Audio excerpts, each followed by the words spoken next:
Hello and welcome to Eavesdropping at the Movies. I'm Mike. And I'm Jose. American made, yeah. Rubbish, isn't it? I didn't think it was rubbish, but because I think in some ways like it was technically very well made. Some of the shots of the aviation were beautiful, but I think it's an immoral film. I actually don't see what they thought they were doing going in, because it's a very unappealing situation. And it's done in a very unappealing way.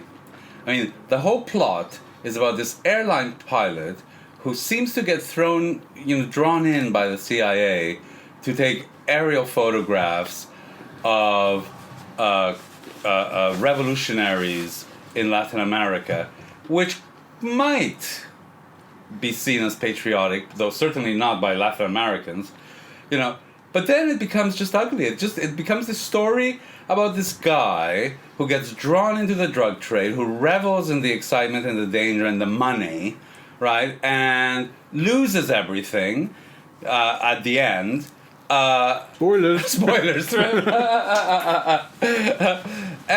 this very unappealing character who gets drawn into the drug trade, gets drawn into very ugly politics because, the whole film is about the role he played in American intervention in Honduras and Nicaragua and other Latin American countries where they actually helped arm insurgents, and then about the role played in the White House and all of this. It's just like one, unappealing, immoral thing after another.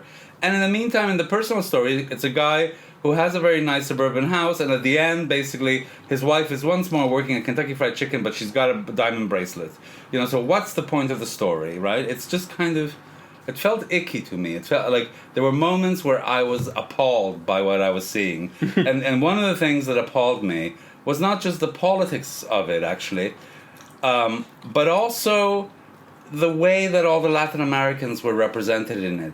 It's kind of almost every stereotype of oily, vicious, slightly kind of barbaric, or more than slightly barbaric, uncultured person is what you see depicted as, people in Colombia, Nicaragua, and Honduras. It's an immoral film. Yeah. What do you think? Well, I think, on top of all that, which obviously I thought of as well independently, I didn't think it was particularly well made, to be honest. Mm-hmm. You're right on there were certain shots, and there were one or two set pieces that worked very well. But this is directed by Doug Liman, who directed Edge of Tomorrow, which is a film that is so tight, and so, apart from the very end, which goes off, but it's so brilliantly constructed. Because in Edge of Tomorrow, you have these sequences where, just in a few shots, showing similar things but just slightly changed, you get this whole story about how Tom Cruise's character has, because he's in these time loops in it, like Groundhog Day, and you get these whole stories in just a few moments of how his character has learned something, and it's so economical and so tight and brilliant. And in this is all over. It's got these long, dull, badly thought out sort of. It's baggy. Yeah. Outside of those set pieces that it has, like the one where the plane's taking off, and oh, is he going to make it or not? Great, but in between all this stuff, baggy, aimless, directionless. Where's it going to go? No sense of tempo. It's far too long. I thought it's a kind of film that, of course, Howard Hawks would have done brilliantly, right? Angels with Wings is, kind of something that's very similar to the story. I also thought that it's the kind of film that somebody like Errol Flynn in his prime, really roguish and handsome and, and really charming, and like you could imagine him running guns and, kind of dealing drugs and sleeping with 1,000 women, and you wouldn't think about the issue of morality, right? But I thought Tom Cruise was very charming in it, but not in that Errol Flynn way. So, and also the story was very different. Here, the politics were brought to bear. So it made you think of them in a different way than if it was just a cartoon adventure, right? It had a kind of a different edge, I think. I think Tom Cruise needs to be more of a bastard than he is, because his character, that is, because one of the problems I had with his character, really, is that he doesn't do anything for himself. Yes. He doesn't come up with these ideas. He doesn't say, I'm going to do this, I'm going to go... He's basically, he's been smuggling cigars. He's a normal airline pilot for TWA. Yeah. And amongst his regular job of piloting planes, passenger planes, he smuggles cigars from Cuba. Yeah. Small time stuff. But that's how he's discovered by the CIA, who then say, have this really fancy plane, go and... is it drugs at the start, I think? Yes. Go and do some stuff with drugs in Colombia and No, the original thing was to take the photos. Sorry, yes, that's right. Yeah. So it starts off with the photos, go and take photos, and then the Colombians, Approach him about the drugs. Escobar and the other two, they capture him basically and say, we want you to start smuggling drugs into America. So he's told to do that, Yes. and then it becomes he's told to start smuggling weapons down to them, and then he's told to do this, that, and the other, and he doesn't do anything on his own. It's not like he comes up with these great ideas of I'm going to be a bastard. He's just wandering around doing what he's told. He's everybody else's pawn. But that's an interesting thing about the film. I think it might be. That's the problem. I think it might be interesting, but it doesn't go anywhere. Yeah. I thought what was interesting, and what you've just said elucidates it a bit further for me. So what I found originally interesting was, that he's a loving husband. And from all that we see, he's kind of faithful, and he loves his wife, and he loves his family, and he does everything for them. Which kind of and that's very unusual in a film of this kind. Although I did find that very unconvincing. Yes. I mean, I thought maybe it's because the family wasn't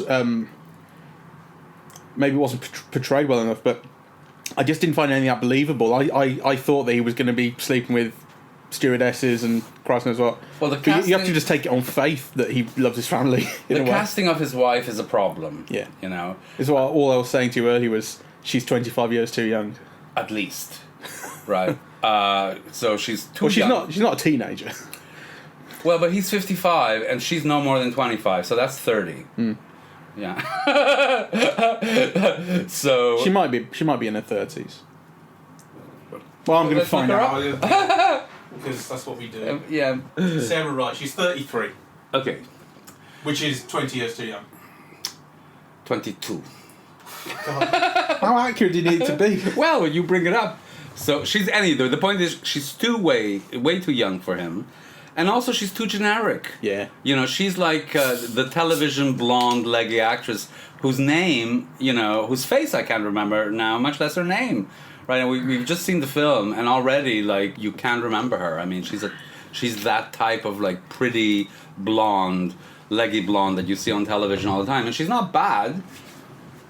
But the whole casting thing seems off, and actually I think the casting had repercussions because I also thought all of Tom Cruise's pals, all of his fellow flyers in the film, they're all 20 years older than they should be. I mean, these should all be young men in from 20 to 40, say, or 25 to 40, right? Whereas they all look over 40, and that's just so that they can match up with the hero of the story, which is Tom Cruise.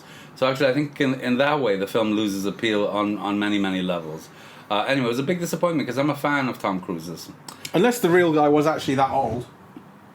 You never know. Maybe it was super authentic, and this Barry Seal was a really old smuggling. Yeah, he was a 55-year-old. He died at 46. So there you go. He died 10 years younger than 10 Tom years Cruise. younger than Tom Cruise, and the film begins 10 years before that, right? So Yeah. he's too old Yeah. for the part. And actually, I don't like his look at the moment because he looks like he's had too much work on his face, right? No. He's got all under his eyelids is hollowed out, and tight, which it's not meant to be. And then his face has that puffed up look of people who've had too much Botox. Who are you to It's judge completely what a unlined. face should look like? I'm a critic. What do you think? If not I, who? You look like a hairy egg Well, good. I look natural. that a child has drawn a face on. So anyway, it's a very disappointing film, and not only disappointing, but actually it made me angry a little bit, you know. I mean, not angry enough to be excited about, but actually I thought it was an immoral film. Yeah. Good, on to the next one. Well, yeah, that's sort of what I mean. It's a piece of shit. Yeah. I wouldn't...